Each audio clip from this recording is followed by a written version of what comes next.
Hello friends, कैसे हैं आप सब लोग। मेरा नाम है तेजेंद्र भारद्वाज और स्वागत है आपका मेरे यूट्यूब चैनल पर। दोस्तों, हम बात कर रहे थे ब्रेन की, मानव मस्तिष्क की, और उसमें हमने कल तक पढ़ा था सेरेब्रम के बारे में, मतलब जो अग्र मस्तिष्क का भाग है सेरेब्रम, उसके बारे में। और अग्र मस्तिष्क में भी हमने 3 भाग देखे थे, जिसमें पहला सेरेब्रम, दूसरा राइनोसेफेलॉन और तीसरा होता है डायनसेफेलॉन। ठीक है, तो हम पहले सेरेब्रम की बात कर चुके हैं कि सेरेब्रम में भी 2 अर्धगोलार्ध होते हैं, जिसमें एक राइट हेमिस्फीयर होता है, एक लेफ्ट हेमिस्फीयर होता है। राइट हेमिस्फीयर है वो लेफ्ट पार्ट को कंट्रोल करता है, लेफ्ट हेमिस्फीयर है वो राइट पार्ट को कंट्रोल करता है। राइट हेमिस्फीयर है वो महिलाओं में अत्यधिक विकसित होता है, ठीक है ना। और महिलाएं जो होती हैं उन दोनों पार्ट्स को एक साथ में यूज कर सकती हैं, और इसमें संवेदन कार्य होते हैं, इसके प्रेरक कार्य होते हैं, उनकी चर्चा हम कर चुके हैं। तो आज हम बात करते हैं राइनोसेफेलॉन की, मतलब जो इसका दूसरा भाग है, अग्र मस्तिष्क का दूसरा भाग है, जिसको कहते हैं राइनोसेफेलॉन। राइनोसेफेलॉन, इसका एक छोटा सा कार्य होता है। जो ये राइनोसेफेलॉन है, मतलब ये है हमारा जो घ्राण भाग होता है। घ्राण भाग मतलब हम कह सकते हैं ऑल्फैक्टो भाग। ऑल्फैक्टो का मतलब नाक से संबंधित, मतलब यह है गंध से संबंधित क्रियाओं को नियंत्रण करता है, क्रियाओं को नियंत्रित करता है। इसका इतना सा कार्य होता है, ठीक है, नियंत्रित करता है। फिर तीसरा भाग जो आता है, जिसको कहा जाता है डायनेन्सेफेलॉन, ठीक है, हिंदी में दोस्तों इसको डायनेन्सेफेलॉन ही कहा जाता है। और इसके कितने पार्ट होते हैं? 5 पार्ट होते हैं दोस्तों। सबसे पहला पार्ट जो होता है, फर्स्ट इज, इसको बोलते हैं एपिथैलेमस, थैलेमस, ठीक है। सेकंड पार्ट जो होता है उसको बोलते हैं थैलेमस। थर्ड पार्ट जो होता है उसको बोलते हैं हाइपोथैलेमस, हाइपोथैलेमस। फिर चौथा जो पार्ट होता है उसको बोलते हैं एमिग्डाला, और पांचवा जो पार्ट होता है उसको कहते हैं हिप्पोकैम्पस, ठीक है। दोस्तों, जो थैलेमस होता है उसका हिंदी में नाम है चेतक, मतलब चेतनाओं को जागृत करने वाला, और इसको अधस चेतक बोलते हैं, अधस चेतक, ठीक है ना। और बाकी सबके जैसे हिप्पोकैम्पस है तो इसको हिप्पोकैम्पस ही याद रखना पड़ेगा। सबसे पहले बात करेंगे एपिथैलेमस की, कि ये जो डायनेन्सेफेलॉन का पहला भाग है एपिथैलेमस। तो दोस्तों, जब हमने ग्रंथि तंत्र पढ़ा तो ग्रंथि तंत्र में सबसे पहले बात की थी हमने एपिथैलेमस की, क्योंकि हमने सबसे पहली ग्रंथि जो पढ़ी थी, आज सबसे छोटी अंतःस्रावी ग्रंथि, जिसको कहते हैं पीनियल ग्रंथि, पीनियल ग्लैंड हमने पढ़ी जब, तो हमने ये देखा कि पीनियल ग्रंथि की जो स्थिति होती है वो कहां पर होती है? तो मस्तिष्क के सबसे ऊपरी भाग में, मतलब अग्र मस्तिष्क के एपिथैलेमस भाग में। क्योंकि ये मान लीजिए इसके, ये हमारा ब्रेन है और ये इस प्रकार से संरचना होती है, मतलब जो टॉप पोर्शन देखते हैं इसका, ऊपर से देखते हैं तो इस प्रकार से संरचना होती है। तो यहाँ पर पीनियल ग्रंथि पाई जाती है, और इस पोर्शन को कहा जाता है, इस पोर्शन को क्या कहा जाता है? एपिथैलेमस कहा जाता है। और पीनियल ग्लैंड से याद रखेंगे हम, किसका स्राव करती है? ये स्राव करती है मेलाटोनिन नामक हार्मोन का, मेलाटोनिन का स्राव करती है। और ये करता क्या है? यह सोने व जागने की क्रियाओं को नियंत्रित करता है, सोने व जागने की क्रियाओं को नियंत्रित करता है, क्रियाओं को नियंत्रित, ठीक है। और इसी हार्मोन को, मेलाटोनिन हार्मोन है, इसको अंधेरे का हार्मोन भी कहा जाता है, या रात्रि का हार्मोन भी कहा जाता है, अंधेरे का हार्मोन, ठीक है। ये बात हम पहले कर चुके हैं कि जो पीनियल ग्लैंड है उसको मानव शरीर की तीसरी आंख भी कहा जाता है। तो ये एपिथैलेमस की बात हो गई। अब बात करते हैं थैलेमस की, जिसको चेतक नाम से जाना जाता है, उसकी बात हम करते हैं, ठीक है। फिर तीसरी बात करेंगे हाइपोथैलेमस की, और फिर बात करेंगे एमिग्डाला और हिप्पोकैम्पस की। तो दोस्तों, दूसरे नंबर पे आता है थैलेमस, ठीक है, जिसको चेतक नाम से भी जाना जाता है। अब थैलेमस के क्या क्या कार्य होता है? तो दोस्तों, थैलेमस के कार्य तो हमारे एग्जाम में जो पूछा जाता है वो कार्य ही पूछे जाते हैं, इसकी संरचना नहीं पूछी जाती कि थैलेमस किस प्रकार से बना हुआ होता है।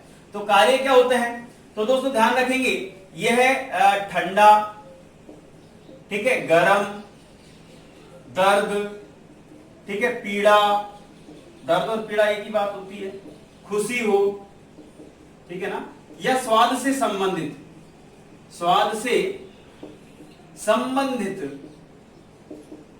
क्रियाओं का नियंत्रण करता है, क्रियाओं का एहसास करवाता है, क्रियाओं का क्या करवाता है, एहसास करवाता है, एहसास करवाता है या कराता है।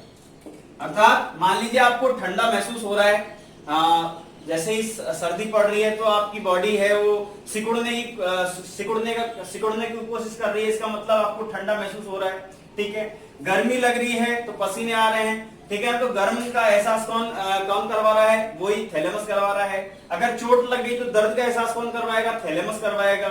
अगर आपको खुशी हो रही है बहुत ज्यादा तो खुशी का एहसास कौन करवाएगा, वो भी थैलेमस करवाएगा। मतलब हम कह सकते हैं ये जितनी भी क्रियाएं हैं, ठंडा, गर्म, दर्द, पीड़ा, खुशी, ठीक है ना, और स्वाद संबंधित सारी क्रियाओं का एहसास कौन करवाता है, थैलेमस करवाता है। दोस्तों इसके बारे में एक और बात याद रखेंगे कि थैलेमस केवल 55 मिनट तक कंटिन्यू कार्य करता है, 55 मिनट तक लगातार कार्य करता है, लगातार कार्य करता है। मतलब 55 मिनट कार्य करने के बाद में ये अपना कार्य करना बंद कर देता है, मतलब ये उन चीजों का एहसास करवाना बंद कर देता है। मान लीजिए आपको चोट लगी तो आपको दर्द जो होगा वो 55 मिनट तक होगा, 1 घंटे से भी कम, मतलब 60 मिनट से भी कम होगा। उसके बाद में दर्द का एहसास क्या हो जाएगा, कम हो जाएगा। मान लीजिए आप जल गए, हाथ में आप किसी चीज से जल गए, ठीक है, तो जलने का एहसास केवल आपको 55 मिनट तक ही होगा, उसके बाद में वो नॉर्मल हो जाता है, मतलब वो उसका एहसास नहीं हो पाता है। तो ये बात थी थैलेमस की, मतलब चेतक की बात होगी। इसके बारे में तीसरा जो कार्य है, मतलब तीसरी बात हम ये कहेंगे कि जो हमारा डायनसेफेलॉन है, इसका दूसरा भाग तो थैलेमस है, लेकिन डायनसेफेलॉन का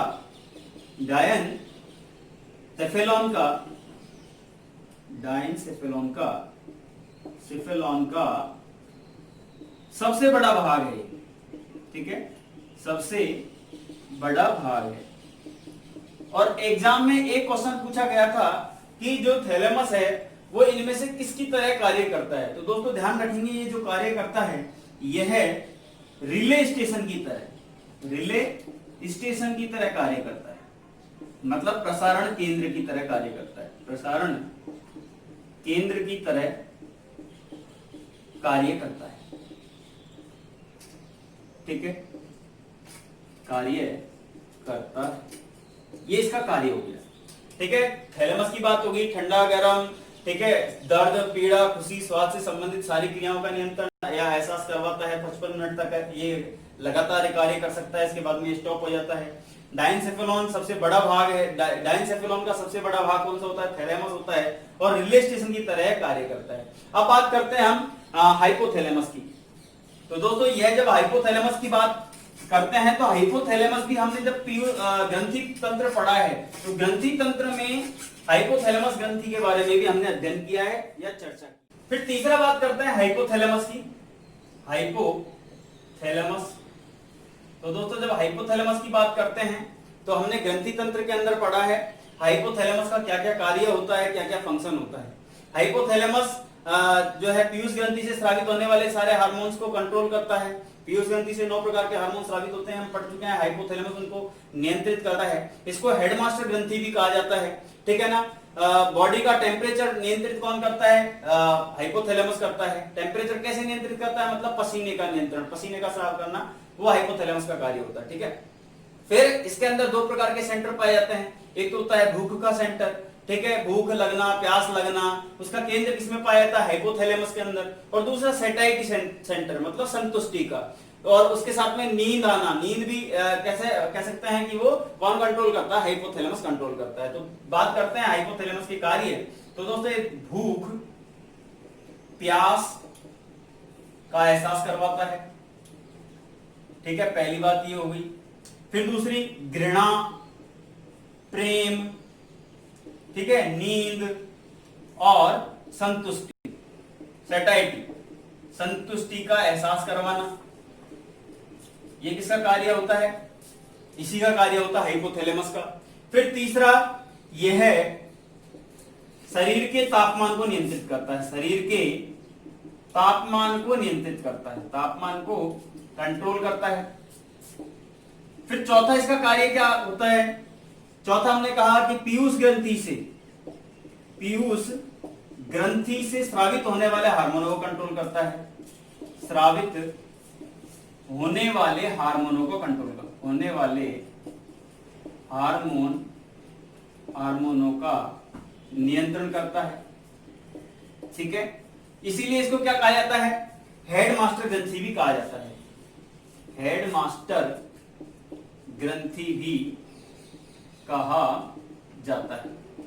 ठीक है, ये इसके बारे में बात होगी हाइपोथैलेमस के बारे में। ठीक है ना, हाइपोथैलेमस में इतने ही क्वेश्चन पूछे जाते हैं कि भूख प्यास का एहसास कौन करवाता है, घृणा प्रेम नींद संतुष्टि का एहसास कौन करवाता है, बॉडी का टेम्परेचर कौन रेगुलेट करता है, वो हाइपोथैलेमस होता है। पीयूष ग्रंथि से स्रावित होने वाले हार्मोनों का नियंत्रण कौन करता है, वो भी हाइपोथैलेमस होता है। ठीक है ना, यह हाइपोथैलेमस की बात हुई। फिर चौथा आता है एमिगडाला। तो दोस्तों इसका एक छोटा सा फंक्शन होता है, ये क्या कार्य करता है? इमोशंस को जनरेट करता है। इमोशंस को क्या करता है? जनरेट करता है या उत्पादन करता है, जनरेट करता है। ठीक है ना, ये इसका इतना सा कार्य होता है। और फिर जो पांचवा आता है, पांचवा था हिप्पोकैम्पस। पांचवा भाग है। ठीक है, पांचवा भाग डायनसेफेलॉन का हिप्पोकैम्पस। तो दोस्तों ध्यान रखेंगे इसका कार्य क्या होता है? शॉर्ट टर्म मेमोरी को ये क्या करता है? लॉन्ग टर्म मेमोरी में बदलता है, लॉन्ग टर्म मेमोरी में चेंज करता है। कैसे करता है? तो दोस्तों ध्यान रखेंगे, ये मान लीजिए शॉर्ट टर्म मेमोरी है, हमने कोई चीज याद की, अब वो याद कैसे रहे हमें, तो इसको एक किसमें चेंज करता है? लॉन्ग टर्म मेमोरी में, LTM मतलब लॉन्ग टर्म मेमोरी। और किसकी उपस्थिति में करता है? तो एक रसायन होता है जो हमने तंत्रिका स्टार्टिंग में पढ़ी है कि ये हमारा जो है साइटोन होता है, साइटोन से एक्सॉन निकला हुआ होता है। ठीक है ना, और एक्सॉन का जो अंतिम हिस्सा होता है उसको हम साइनेप्स बोलते हैं, सिनेप्टिक नोड्स बोलते हैं। तो यहां पर क्या होता है, जो एक्सॉन का अंतिम हिस्सा होता है वहां से एक रसायन निकलता है जिसको बोलते हैं न्यूरोट्रांसमीटर। ये एक रसायन होता है, ठीक है ना, एक द्रव होता है, उसकी प्रेजेंस में, की उपस्थिति में STM को मतलब शॉर्ट टर्म मेमोरी को किसमें चेंज करेगा? LTM में मतलब लॉन्ग टर्म मेमोरी में। और दोस्तों अगर मान लीजिए इस न्यूरोट्रांसमीटर की कमी हो जाए, मतलब ये जो रसायन है जो एक्सॉन के अंतिम भाग से स्रावित होता है, यदि न्यूरोट्रांसमीटर की कमी हो जाए, ट्रांसमीटर की कमी हो जाए, कमी से, तो दोस्तों कौन सा रोग होता है? उसको बोलते हैं एल्जाइमर रोग कहा जाता है। ठीक है ना, इसमें क्या होता है? याददाश्त कम हो जाती है, याददाश्त कमजोर हो जाती है या मेमोरी लॉस हो जाता है इस बीमारी के अंदर। ठीक है, या इसे भूलने की बीमारी कहते हैं, भूलने की बीमारी कहते हैं। ठीक है, ये हो गई हिप्पोकैम्पस की बात। और इस प्रकार से ये जो हमारा डायनसेफेलॉन है उसके 5 पार्ट हो गए। सबसे पहले एपिथैलेमस, दूसरा थैलेमस, तीसरा हाइपोथैलेमस, चौथा एमिगडाला और पांचवा हिप्पोकैम्पस। ये 5 प्रकार के पार्ट हो गए। अब चलते हैं मिड ब्रेन की ओर, मध्य मस्तिष्क की ओर। ये अग्र मस्तिष्क के पूरे तीनों पार्ट हो चुके हैं, सेरेब्रम, उसके बाद में राइनसेफेलॉन, उसके बाद डायनसेफेलॉन। अब चलते हैं मध्य मस्तिष्क की ओर, जिसको मेसेनसेफेलॉन कहा जाता है। ठीक है, मध्य मस्तिष्क, या इसको कहते हैं मिड ब्रेन, या फिर इसको ये भी कह सकते हैं मेसेनसेफेलॉन। दोस्तों इस प्रकार से जब हमने ब्रेन देखा था हमारा, और ये मेडुला ऑब्लिंगेटा और ये सेरेबेलम, तो ये आगे वाला पोर्शन जो होता है दैट इज फोर ब्रेन, उसके बाद में सबसे छोटा भाग जो होता है दैट इज मिड ब्रेन, ये होता है मिड ब्रेन।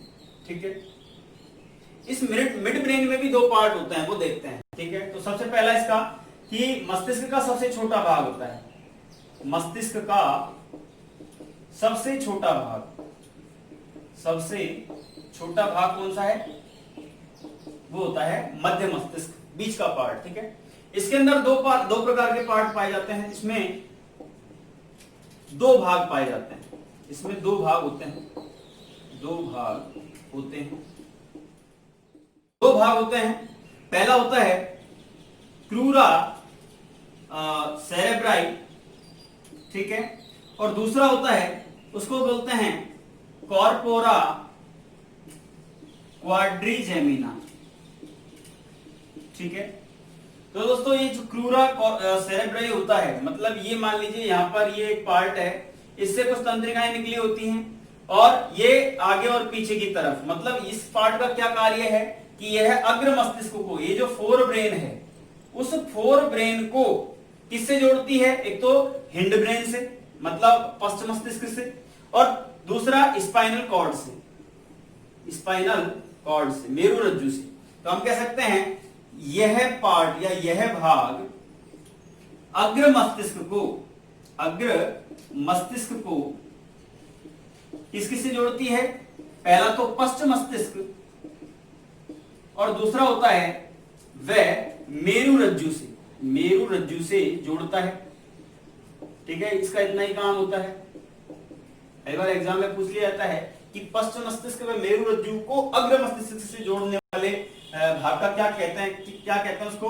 क्रूरा सेरेब्राई। इसको कहते हैं प्रमस्तिष्क वृंतक, हिंदी में कहते हैं प्रमस्तिष्क वृंतक, ठीक है। फिर दूसरा होता है कॉर्पोरा क्वाड्रिजेमिना। तो दोस्तों जो मध्य भाग होता है, मतलब मिड ब्रेन होता है, उसमें 4 प्रकार की उभार संरचना पाई जाती है। इस प्रकार से 4 प्रकार की 4 गोले पाए जाते हैं उभरे हुए, मतलब बाहर निकले हुए 4 गोले पाए जाते हैं, और प्रत्येक गोले को क्या कहा जाता है? इस प्रत्येक गोले को कॉलिकुलम, ठीक है। हम कह सकते हैं यहां पर मध्य मस्तिष्क में 4 उभरे हुए गोले युक्त संरचना होती है। प्रत्येक गोले को ये स्फीयर जो होता है, प्रत्येक गोले को क्या कहते हैं? कॉलिकुलम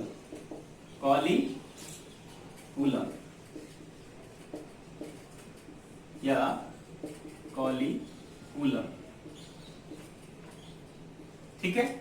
और जो चारों गोले हैं, मतलब हमने कहा कि प्रत्येक गोला है उसको कॉलिकुलम कहते हैं, और ये पूरा जो चारों गोले हैं इनको सामूहिक रूप से क्या कहते हैं? कॉर्पोरा क्वाड्रिजेमिना, ठीक है ना।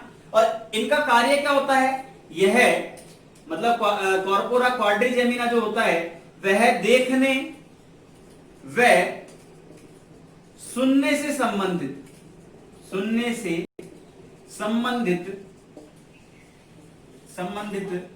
क्रियाओं पर क्या करता है? नियंत्रण करता है। क्रियाओं पर नियंत्रण करता है या उनके लिए जिम्मेदार होता है? नियंत्रण, ठीक है ना। ये इसका कार्य होता है कॉर्पोरा क्वाड्रिजेमिना का, ठीक है ना। देखने में सुनने से संबंधित क्रियाओं का नियंत्रण करता है, और इसीलिए इसका दूसरा नाम होता है, कॉर्पोरा क्वाड्रिजेमिना का दूसरा नाम क्या होता है? Optic lobe. और हमने देखा ऑप्टिक नर्व्स किसमें पाई जाती हैं? आंख के अंदर।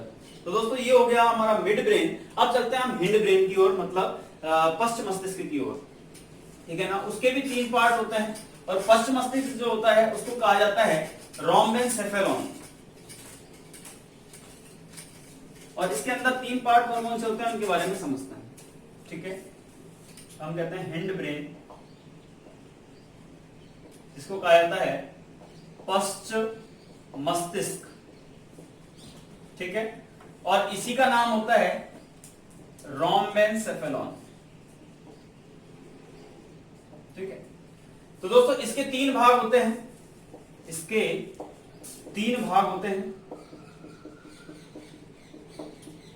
पहला कौन सा होता है? पहला होता है सेरेबेलम, मतलब इसको कहा जाता है हिंदी के अंदर अनुमस्तिष्क, ठीक है। ये जो पार्ट दिख रहा है आपको, ये क्या होता है? सेरेबेलम। दूसरा होता है पोन्स वेरोलाई, ठीक है, पोन्स ही कहा जाता है हिंदी के अंदर भी। और जो तीसरा होता है उसको बोलते हैं मेड्यूला ऑब्लोंगेटा, ठीक है ना। इसको हिंदी के अंदर यही कहा जाता है मेड्यूला ऑब्लोंगेटा,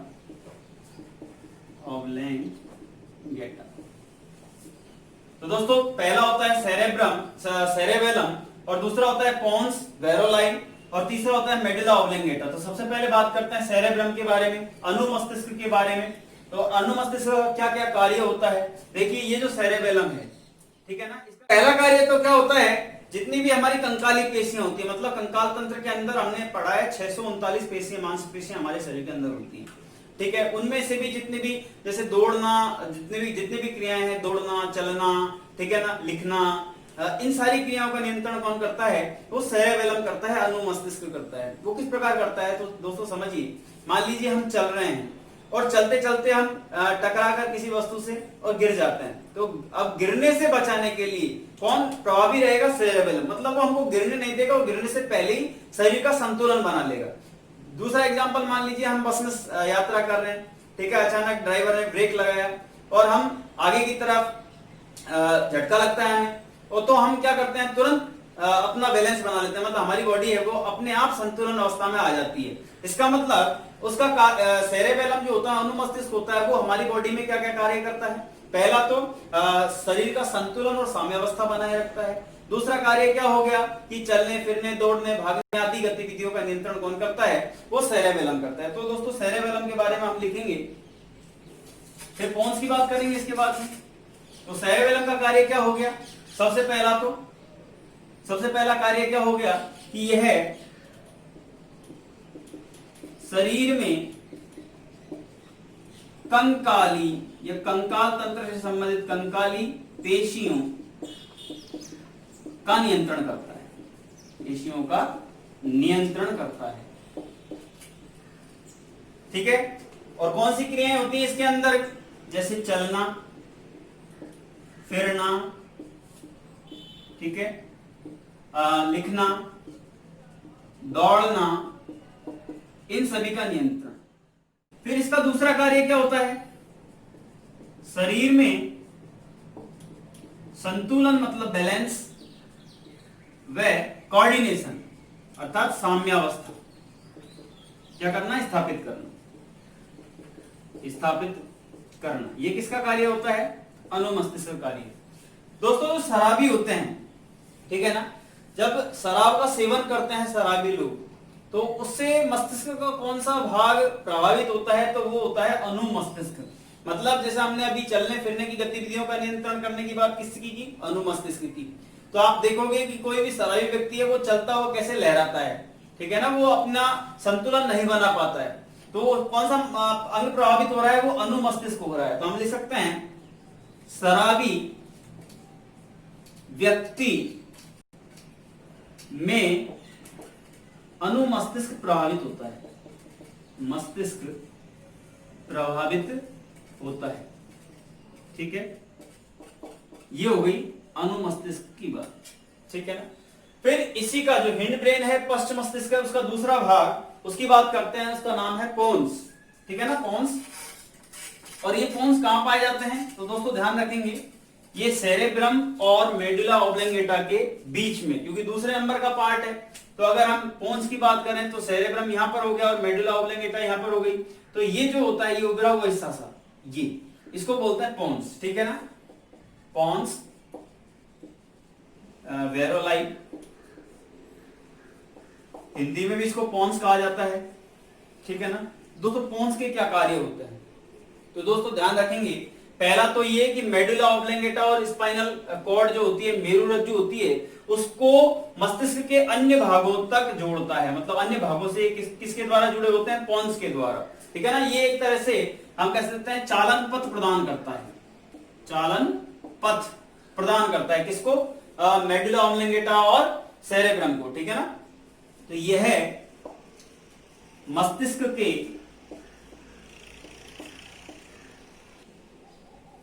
मस्तिष्क के भागों तथा मेडुला ऑब्लिंगेटा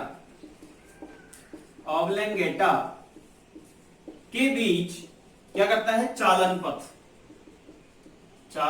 मतलब संबंध स्थापित करता है, प्रदान करता है। पहला कार्य तो ये हो गया।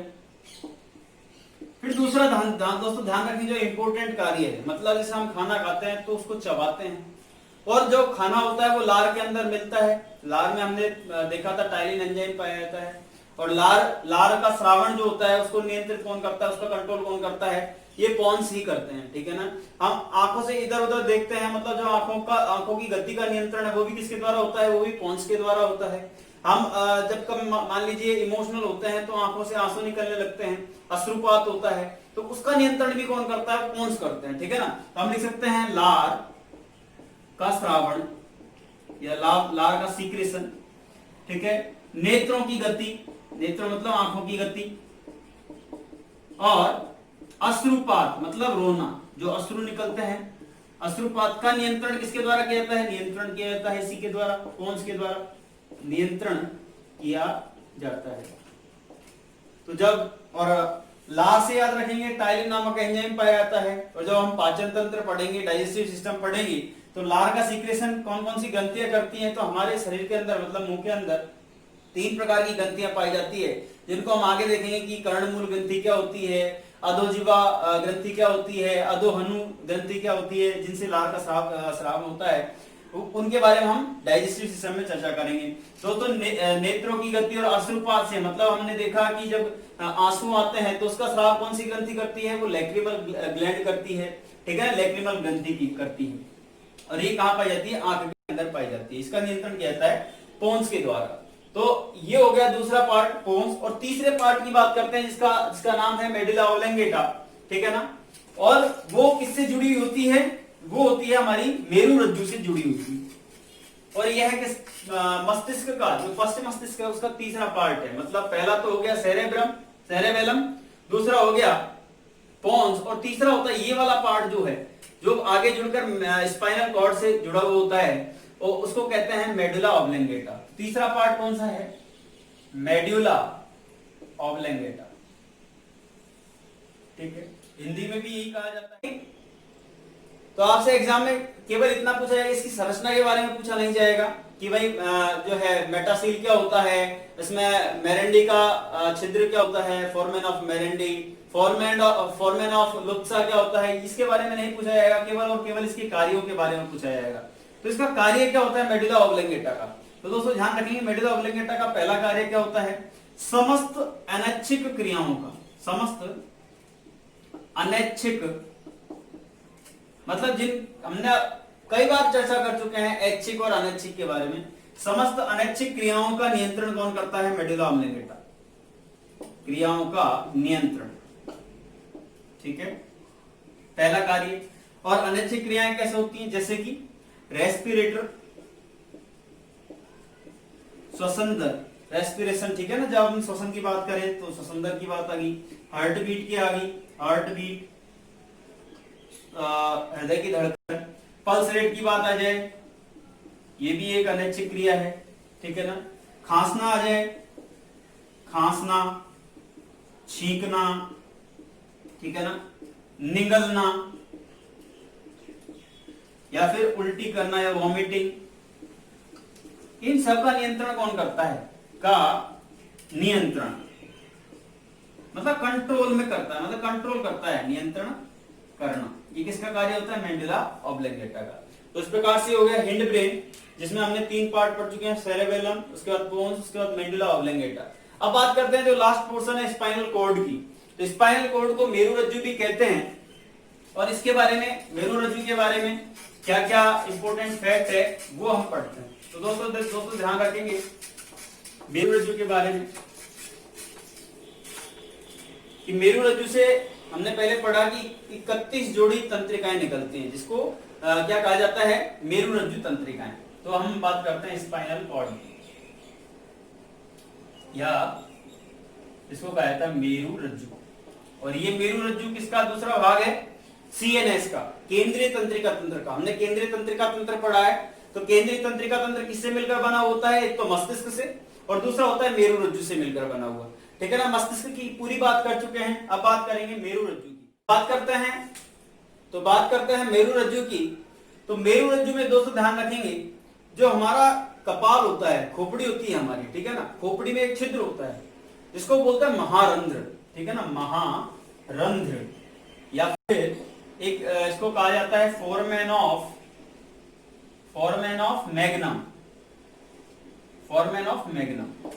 तो ये महारंध्र जो होता है, महारंध्र से ये निकलती है, क्या निकलती है, एक हड्डी निकलती है, या हम कह सकते हैं जो मेडुला ऑब्लिंगेटा होती है, ठीक है ना, उसी मस्तिष्क का भाग होती है, और मेडुला ऑब्लिंगेटा के बाद में स्पाइनल कॉर्ड वो जुड़ी हुई होती है, ठीक है ना। तो महारंध्र से मेरुरज्जु निकलती है, ठीक है, पहला इसकी पहला फैक्ट जो हो गया। फिर दूसरा, इसकी लंबाई कितनी होती है, तो दोस्तों ध्यान रखेंगे मेरुरज्जु की लंबाई जो होती है वो होती है 45 सेंटीमीटर, ये मेरुरज्जु की लंबाई होती है। फिर इसके बारे में तीसरी बात करते हैं कि दोस्तों जो बच्चे जब 4 साल के या 5 साल के, 4 से 5 साल के हो जाते हैं, तो इसकी लंबा जो वृद्धि है, इसमें विकास होना बंद हो जाता है। मतलब हम कह सकते हैं इसकी वृद्धि 4 से 5 साल में रुक जाती है, 5 साल में या 5 वर्ष में के बाद रुक जाती है, ठीक है। फिर अगला फैक्ट जो इसका बात करेंगे, तो जैसे जैसे ये कमर तक पहुंचती है, गर्दन से कमर की तरफ, मतलब नीचे की ओर जैसे जैसे आगे बढ़ती जाती है, और ये क्या होती है, बहुत छोटी छोटी होती जाती है, मतलब इस प्रकार से निकली हुई रहती है। तो जैसे जैसे नीचे की तरफ पहुंचेगी तो ये क्या पतली होती जाएगी धीरे धीरे धीरे, और आगे जाकर कमर तक जाकर ये बिल्कुल धागे के समान हो जाती है। तो हम लिख सकते हैं यहाँ पर कमर तक जाते जाते, कमर तक पहुंचते पहुंचते, गर्दन से कमर तक पहुंचते पहुंचते पहुंचते यह धागे के समान हो जाती है, समान हो जाती है, ठीक है। फिर स्पाइनल कॉर्ड की बात करते हैं कि भाई इसका कार्य क्या होता है। ये तो हो गए इसके फैक्ट हो गए, अब इसका कार्य भी तो होता है कुछ। तो दोस्तों जो शरीर की प्रतिवर्ती क्रियाएं होते हैं, रिफ्लेक्स एक्शंस जो होते हैं, प्रतिवर्ती क्रियाओं का नियंत्रण, प्रतिवर्ती क्रियाओं का नियंत्रण किसके द्वारा किया जाता है, मेरुरज्जु के द्वारा, ठीक है ना। अब प्रतिवर्ती क्रियाएं कौन सी होती हैं, इनको कहा जाता है रिफ्लेक्स एक्शन। मतलब रिफ्लेक्स एक्शन का मतलब इंस्टेंट एक्शन, इंस्टेंट एक्शन मतलब जैसे कि तुरंत गति से कोई कार्य करना, गर्म तवे पर हाथ रख दिया तो तुरंत पीछे हाथ खींच लेते हैं, ठीक है ना। तो वो क्या हो गया, रिफ्लेक्स एक्शन हो गया, प्रतिवर्ती क्रिया होगी। अगर मान लीजिए कोई रास्ते में चलते चलते सांप दिख गया तो उसको देख के अचानक डर जाते हैं, ठीक है ना। अगर तेज आवाज हो जाती है तो तेज आवाज होते ही अपना मुंह अचानक से खुल जाता है, तो ये क्या है, रिफ्लेक्स एक्शन मतलब प्रतिवर्ती क्रियाएं। तो इनका नियंत्रण किसके द्वारा किया जाता है, वो मेरुरज्जु के द्वारा किया जाता है। तो दोस्तों मेरुरज्जु के बारे में एक फैक्ट और ध्यान रखेंगे कि जो मेरुरज्जु, जैसे ब्रेन के बारे में बात की थी हमने, तो ब्रेन के ऊपर 3 परतें पाई जाती है, मेनिंजेस जिनको कहा जाता है, जिसमें पहला होता है ड्यूरा मैटर, ठीक है, दूसरा होता है अरेक्नोइड, और तीसरा होता है पाया मैटर, ठीक है ना। ये 3 परत पाई जाती है, तीनों को क्या कहा जाता है, मेनिंजेस कहा जाता है। उसी प्रकार मेरुरज्जु के ऊपर भी, मतलब हम यहां लिख सकते हैं मेरु रज्जु के ऊपर भी ब्रेन की तरह 3 परत पाई जाती है, ब्रेन की तरह 3 परत पाई जाती है। और ये हम पहले पढ़ चुके हैं कि अरेक्नोइड और पायामेटर के बीच में एक द्रव भरा हुआ होता है जिसको प्रमस्तिष्क मेरु द्रव या सेरेब्रोस्पाइनल फ्लूइड कहा जाता है, ठीक है ना। ये हम पहले पढ़ चुके हैं, ठीक है। और मेरुरज्जु का जो लास्ट पोर्शन है, हम कह सकते हैं कि इसके अंदर 31 जोड़ी क्या पाई जाती हैं, तंत्रिकाएं पाई जाती हैं। इसके अंदर 31 जोड़ी तंत्रिकाएं पाई जाती हैं, और 31 जोड़ी तंत्रिकाएं किसमें पाई जाती है, मनुष्य के अंदर पाई जाती है, और 37 जोड़ी होती है खरगोश के अंदर। दोस्तों खरगोश में कितनी होती है, 37 जोड़ी। मतलब जो 6 तंत्रिकाएं होती है ना, वो हमारी जब हमने कॉकस की बात की थी, पुच्छ कशेरुका की बात की थी, तो पुच्छ कशेरुका में खरगोश में कितनी होती है, 6 जोड़ी। और मनुष्य की पूंछ होती है वो मतलब केवल एक हल्का सा पोर्शन होता है वो, और खरगोश में तो पूंछ पाई जाती है, ठीक है ना। तो उसमें 6 जोड़ी तंत्रिकाएं मनुष्य के अंदर अनुपस्थित होती है, इसलिए 31 जोड़ी तंत्रिकाएं। तो दोस्तों इस प्रकार से हमारा ये पूरा का पूरा तंत्रिका तंत्र था। इसमें हमने सबसे पहले सीएनएस और पीएनएस की बात की, जिसमें सीएनएस में केंद्रीय तंत्रिका तंत्र जो कि ब्रेन और मेरुरज्जु दोनों से मिलकर बना हुआ होता है, और ब्रेन की हमने पूरी डिटेल में समझा ब्रेन को। उसके बाद में मेरुरज्जु को समझा कि मेरुरज्जु में क्या क्या फंक्शंस होते हैं। उसके बाद में पीएनएस परिधीय तंत्रिका तंत्र हमने पढ़ा, तो पीएनएस में सोमैटिक और ऑटोनॉमस मतलब पराधीन और स्वायत्त तंत्रिका तंत्र के बारे में अध्ययन किया, पढ़ा उसके बारे में। सोमैटिक में भी हमने दो प्रकार की नर्व्स देखी, एक तो क्रेनियल नर्व्स जो कपाली तंत्रिकाएं होती हैं, दूसरी मेरुरज्जु से निकलने वाली जो जिनकी बात अभी की थी 31 जोड़ी होती है।